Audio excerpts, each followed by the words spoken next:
धर्मेंद्र प्रधान को दुख समय रे छिड़ा हेले प्रधानमंत्री नरेंद्र मोदी। बापा मृत्यु परे भांगी पड़िछंती धर्मेंद्र प्रधान।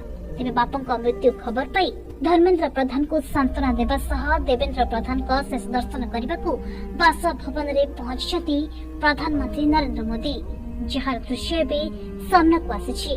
आरो पारी रे पूर्वतन केंद्र मंत्री देवेंद्र प्रधान आज दिल्ली रे ताकर परलोक होइछि। तेबे तांको मृत्यु खबर पाई तांको बासभवन को तोड़ी जाइथिले प्रधानमंत्री नरेंद्र मोदी। तेबे केंद्र शिक्षा मंत्री धर्मेंद्र प्रधान को पिता हेउछंती देवेंद्र प्रधान।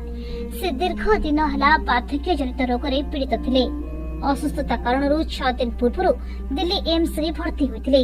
आज दिन प्राय 10:30 बजे तांकर मृत्यु होइतबा सूचना मिलिछि।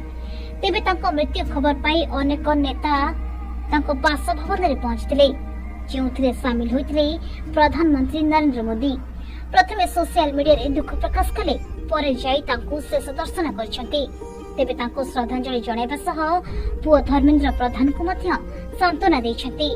एहा परे देवेंद्र प्रधान को पत्नी अर्थात धर्मेंद्र प्रधान को मां बसंत मंजरी प्रधान को अनेक बुझाइथिले। ते पत्नी बसंत मंजरी प्रधान कांदुथिबा बेले तांको जाई बुझाइथिले मोदी।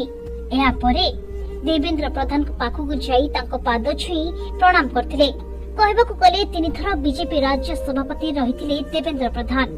केंद्र रे अटल बिहारी वाजपेयी का सरकार रे केंद्र भूपृष्ठ परिवहन और कृषि मंत्री थिले देवेंद्र प्रधान। 1998 रु 2004 जाए केंद्र रे मंत्री रहिथिले। बीजेपी रु 2 थर सांसद को निर्वाचित होइथिले। बीजेपी रा राष्ट्रीय उपसभापति एवं बीजेपी रा राज्य सभापति दायित्व मध्य तुलाइथिले।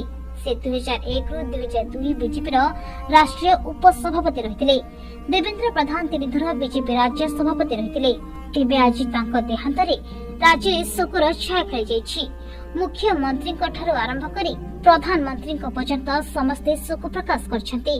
केंद्र मंत्री धर्मेंद्र प्रधान को फोन करी मुख्यमंत्री शोक व्यक्त करथिबा बेले खुद प्रधानमंत्री नरेंद्र मोदी तांको बासभवन को जाई देवेंद्र प्रधान शेष दर्शन करछंती। एथि सह तांको परिवार को सांत्वना दैछंती।